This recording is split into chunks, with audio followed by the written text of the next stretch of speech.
Remember the 1970s when RVs and motorhomes were becoming popular but often missed the mark? This era gave us some truly questionable designs that have long been left behind. From awkward layouts to unreliable engines, these RVs and motorhomes were the worst of the worst.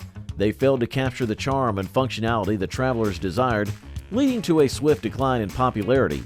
Join us as we take a trip down memory lane and explore 13 worst RVs and motorhomes in the 1970s nobody wants back. Number 13. 1973 Winnebago Brave. The 1973 Winnebago Brave, crafted by Winnebago Industries, was introduced as an affordable motorhome designed for young families and retirees. Winnebago, which started in 1958, became well known for its motorhomes, and the Brave was one of its standout models. The Brave came in three versions: D18, D20, and D20T. The D18 was 18 feet 3 inches long, while the D20 and D20T were 20 feet 11 inches long. All three models used Winnebago's unique thermopanel construction, making them lightweight yet durable. They were built on a Dodge RM300 chassis and were powered by a V8 318 cubic inch engine with a 3-speed automatic transmission. The Brave also featured power steering, power front disc brakes, and a fuel tank that held between 32 and 36 gallons. Inside, it offered options like a refrigerator, stove, auxiliary water tank, and various bunk setups. The Brave's V8 engine delivered about 245 horsepower, which was sufficient for its size. However, its fuel efficiency was a significant problem, especially during the 1970s oil crisis, making it costly to run. The vehicle's boxy shape, while providing a roomy interior, made it less aerodynamic. This, combined with its poor fuel economy, led to widespread criticism. The Brave was also known for frequent roof leaks around the air conditioning unit due to its weight and inadequate sealing. These issues made the 1973 Winnebago Brave one of the less favored models of its time. Number 12. 1975 GMC Motor Home. The 1975 GMC Motor Home, created by GMC Truck and Coach Division of General Motors, stands out as a unique piece of automotive history. This motorhome was part of an exclusive line produced from 1973 to 1978, making it the only complete motorhome ever built by a major auto manufacturer, with GMC handling everything from design to construction. The GMC motorhome came in two sizes, 23 feet and 26 feet long. It featured a front-wheel drive layout, which was quite rare for motorhomes at the time. The vehicle was powered by a 7.5-liter Oldsmobile V8 engine, which delivered around 265 horsepower and was paired with a turbo-hydromatic 425 automatic transmission. The motorhome had a low profile and a sleek aerodynamic shape thanks to its aluminum and fiberglass body. Inside, it had modern amenities like a roof air conditioner, a 30-gallon freshwater tank, and an AM/FM 8-track sound system. Although it had impressive specs, the 1975 GMC Motorhome struggled with several problems that hurt its reputation. The advanced front-wheel drive system often broke down and was expensive to repair. The air suspension, meant to provide a smooth ride, frequently failed, making the driving experience uncomfortable and unstable. Finding replacement parts was challenging and costly due to the motorhome's unique components and complex drivetrain. Additionally, its poor fuel efficiency, averaging only 9 to 11 miles per gallon, added to the high cost of ownership. These issues made the 1975 GMC Motorhome a difficult and expensive vehicle to maintain. Number 11. 1976 Dodge Travco. The 1976 Dodge Travco, created by Travco Corporation, was part of a series of motorhomes built on a Dodge chassis from 1964 until the late 80s. These motorhomes were known for their unique aerodynamic design and fiberglass bodies, which were quite advanced for their time. The 1976 Travco came in different lengths, such as 21, 22, 27, 29, and 32 feet. It was built on a Dodge M-Series chassis and was powered by a 440 cubic inch 7.2-liter V8 engine coupled with a TorqueFlite 727 automatic transmission. This engine generated about 225 to 250 horsepower, which was adequate for the vehicle's size. Inside, the Travco had a fully equipped kitchen, a bathroom, and sleeping space for up to 10 people, depending on the layout. It also featured a 30-gallon freshwater tank and roof-mounted air conditioning unit. The 440 V8 engine delivered decent power, but the motorhome's performance was affected by its heavy weight and size. The fuel efficiency was poor, averaging around 8 to 10 miles per gallon, and the top speed was just over 70 miles per hour, which was sufficient for highway driving. The 1976 Dodge Travco is often criticized for its reliability issues and outdated interior. The engine, while powerful, was prone to overheating and needed frequent maintenance. The TorqueFlite transmission sometimes struggled with the vehicle's weight, leading to failures. The air suspension system was known for leaks and failures, causing an uncomfortable ride. Inside, the design and materials quickly showed wear and tear, and the overall look failed to impress those seeking a modern and comfortable RV experience. Number 10. 1974 Ford Condor II. In 1974, the Ford Condor II, created by Condor Coach Corporation, entered the RV market as a part of a series of motorhomes built on Ford chassis in the 1970s. Aimed at offering a comfortable and budget-friendly travel experience, the Condor II quickly developed a reputation for its shortcomings in power and handling. This motorhome was constructed on a Ford P-Series chassis and came in lengths from 22 to 28 feet. It featured a Ford 390 cubic inch 6.4-liter V8 engine paired with a C6 automatic transmission, producing about 200 horsepower.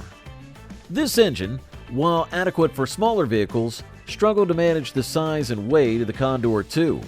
The motorhome's fiberglass body included a large windshield and a spacious interior equipped with a kitchen, bathroom, and sleeping space for up to 6 people.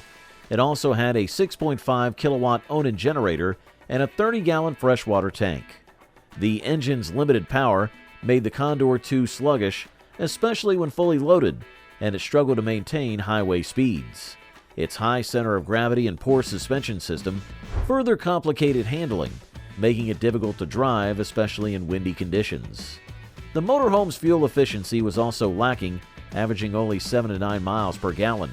The combination of these factors led to frequent criticism of the 1974 Ford Condor II, with many finding its driving experience frustrating due to its underpowered engine and handling problems. Number 9. 1977 Apollo Motorhome. The 1977 Apollo Motorhome, produced by Apollo Motorhomes, was a notable model in the Class A motorhome series built in Carson, California. Founded in 1970, Apollo quickly gained a reputation for its innovative use of fiberglass and steel in motorhome design. The 1977 models were particularly popular, with lengths ranging from 26 to 35 feet. Built on a Dodge M-Series chassis, the 1977 Apollo was powered by a 440 cubic inch 7.2 liters V8 engine, producing around 225 horsepower. While this engine provided sufficient power for the motorhome, it also contributed to the poor fuel economy, averaging only 68 miles per gallon. The motorhome featured a one-piece fiberglass roof, which was less maintenance-intensive compared to rubber roofs. Inside, it had a fully equipped kitchen, a bathroom, and could sleep up to 6 people. Additionally, it included a 30-gallon freshwater tank and a roof-mounted air conditioning unit. The performance of the 1977 Apollo motorhome was hindered by its heavy weight, which affected its handling and fuel efficiency. The substantial weight made it difficult to maneuver, especially in windy conditions, and the top speed was limited. The engine often struggled on inclines, leading to frequent refueling stops and high operating costs. The combination of its heavy construction and inefficient engine made the Apollo a challenging vehicle to drive, particularly over long distances, earning it a reputation for being one of the least favorable motorhomes of its time. Number 8. 1978 Champion Motorhome. The 1978 Champion Motorhome was part of a series made by Champion home builders from the early 1970s until the mid-1980s. This model was built on Dodge powertrains for Class A versions and General Motors chassis for Class C versions. Designed to meet the growing demand for recreational vehicles, the 1978 model aimed to offer both comfort and mobility. It came in lengths ranging from 17 to 32 feet and featured options like a side dinette, rear side bathroom, and bunkhouse configurations. Powered by a Dodge 440 cubic inch gasoline engine, it offered decent performance but lacked in fuel efficiency. The interior included amenities such as an electric refrigerator, oven, stove, and a furnace. However, the 1978 Champion motorhome did not live up to expectations. Its performance was often disappointing, as the Dodge 440 engine, while providing enough power, struggled with the motorhome's weight and size. Handling was difficult on narrow or winding roads, and fuel consumption was notably high, making long trips costly. The biggest issue with the 1978 Champion motorhome was its poor build quality and lack of durability. Owners frequently reported problems with the vehicle's structure, including leaks, rust, and general wear and tear. The materials used in construction were prone to deterioration, and the interior fittings and fixtures were often flimsy and prone to breaking. All these factors combined to make the 1978 Champion motorhome one of the least reliable and most criticized recreational vehicles of its time, with many owners facing constant repairs and high maintenance costs. Number 7. 1979 Holiday Rambler. The 1979 Holiday Rambler was a recreational vehicle produced by the Holiday Rambler Corporation, which was established in 1953. This company was known for its innovative designs and introduced many new features, including aluminum body framing and built-in refrigerators. However, the 79 model faced several challenges. The 1979 Holiday Rambler came in various lengths, typically ranging from 22 to 35 feet, and was available in both Class A and Class C motorhome configurations. It included amenities such as air conditioning, a generator, and a rear bathroom. The RV was powered by a gasoline engine, which was standard for that era. Inside, it featured a kitchen, dining area, and sleeping quarters, all aimed at providing comfort on the road.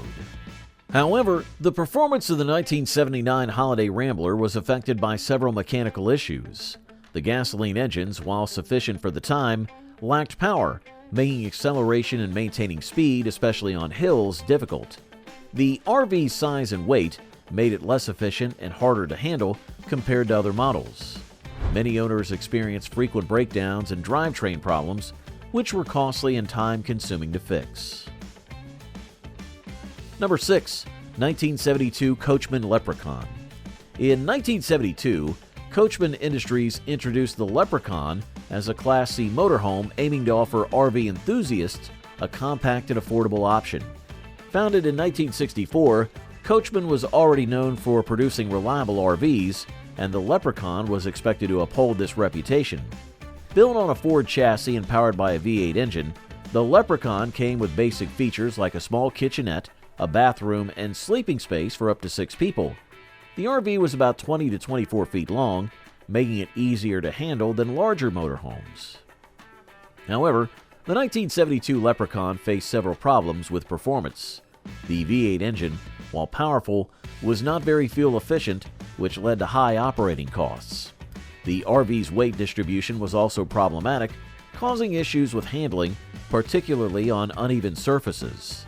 The Leprechaun became infamous for its poor build quality and frequent breakdowns. Owners reported many issues such as leaks, electrical failures, and structural weaknesses. The materials used were often of low quality, resulting in rapid wear and tear. Plumbing and electrical systems were especially problematic, requiring costly repairs. The combination of issues earned the Leprechaun a negative reputation among RV owners. Number 5. 1971 Airstream Argosy. In 1971, Airstream introduced the Argosy as a mid-price travel trailer to attract a new group of buyers. Production took place in Versailles, Ohio, in a separate facility from the main Airstream plant. The Argosy aimed to offer many features of the classic Airstream trailers, but at a lower cost by using less expensive materials and components. It had the same aerodynamic aluminum structure typical of Airstreams, but with painted exteriors, usually in creamy white and dusty tan. Available in lengths of 20, 22, 24, and 26 feet, the interior included basic amenities like a kitchenette, bathroom, and sleeping areas suitable for small families or couples. Built on a Chevrolet chassis and powered by either a 350 or 454 cubic inch V8 engine, it provided decent power for its size. The V8 engines, though powerful, were not fuel efficient, leading to high operating costs. The trailer's weight distribution and handling were also issues, especially on rough roads. The Argosy is often remembered for its significant flaws, particularly its leaks and structural problems. The use of galvanized steel for the end caps and less durable materials led to frequent leaks around the windows and roof, resulting in water damage that affected the trailer's structural integrity over time. Owners reported rapid wear and tear and construction techniques that fell short of Airstream's usual standards. Number 4. 1975 Revcon Motorhome. The 1975 Revcon Motorhome, made by Revcon Industries, was a creation of John Hall, who is the stepson of Wally Byam, the founder of Airstream. Revcon Industries aimed to shake up the RV industry with its new design and building methods. Production began in 1968, and by 1975, the Revcon motorhome stood out because of their distinctive aluminum monocoque body similar to aircraft designs. The 1975 Revcon was built on a custom chassis with front-wheel drive, powered by a 455 cubic inch Oldsmobile Toronado V8 engine. This setup gave the motorhome a low center of gravity, which was supposed to improve stability and handling. It had a sleek aerodynamic look with aluminum framing and riveted aluminum sheets inside and out. The motorhome was equipped with a kitchenette, bathroom, and sleeping areas to ensure comfort and convenience on the road. The Revcon faced several issues with its performance. The front-wheel drive system, meant to enhance handling, frequently caused problems, especially with the transmission and drivetrain. Owners reported frequent breakdowns and costly repairs, and the build quality varied. While the aluminum body was sturdy, the plumbing and electrical systems often had issues, leading to leaks and electrical problems. Number 3. 1973 Fleetwood Pace Aero. The 1973 Fleetwood Pace Aero was one of the first models in the Pace Aero series, which Fleetwood began producing in the early 1970s. Designed as a luxury Class A motorhome, the 1973 Pace Aero aimed to provide a high-end travel experience. However, it quickly gained a reputation for poor build quality and frequent mechanical problems. Fleetwood introduced this motorhome to target the upscale RV market, but it struggled due to various design and manufacturing flaws. The 1973 Pace Aero was powered by a gasoline engine, which offered modest performance for its size and came in lengths ranging from approximately 18 feet 6 inches to 26 feet 6 inches, depending on the model variant. The interior was intended to be spacious and comfortable, featuring a side or rear dinette, a fully enclosed bathroom, and different sleeping arrangements. Unfortunately, the motorhome's performance was limited by its underpowered engine, leading to slow acceleration and poor fuel efficiency. Handling issues were common, with many owners finding it difficult to maneuver on highways and steep inclines. The 1973 Pace Aero became infamous for its poor construction, with many owners reporting engine, transmission, and electrical system failures, as well as problems like leaks and rust due to substandard materials. Number 2. 1976 Winnebago Chieftain. The 1976 Winnebago Chieftain was a standout model from Winnebago Industries, a company that helped shape the RV industry since its beginning in 1958. Introduced in the late 60s, the Chieftain quickly became a symbol of freedom on the road, combining comfort with practical features. This model was built on a robust Dodge chassis and powered by a 440 cubic inch V8 engine that generated about 200 horsepower. It came with a 3-speed automatic transmission, power steering, and power brakes, which were considered high-tech at the time. Measuring around 25 feet long, the Chieftain had a gross vehicle weight rating of about 12,000 pounds. Inside, it featured a roomy layout with a rear kitchen in the D26RK version, a cozy lounge area, and a semi-formal velvet interior. Even with its powerful engine, the Chieftain's performance was affected by its size and weight. It had a top speed of about 70 to 75 miles per hour and managed only 8 miles per gallon of fuel. Handling was often criticized due to its high center of gravity and large size, making it hard to maneuver in tight spaces. The 1976 Winnebago Chieftain faced a lot of criticism for poor handling and frequent mechanical problems. Owners often had to deal with braking system issues that required frequent repairs. The engine had a tendency to overheat, and the transmission was unreliable, leading to expensive maintenance. The electrical system was also problematic, with frequent failures that were tough to fix, and many components showed premature wear and tear. Number 1. 1979 Vixen Motor Home. The 1979 Vixen Motor Home was an ambitious project from the Vixen Motor Company, founded by Bill Collins, a former engineer at DeLorean. Aiming to revolutionize the RV market, the Vixen was produced between 1986 and 1989, with the 1979 model serving as a prototype that set the stage for future versions.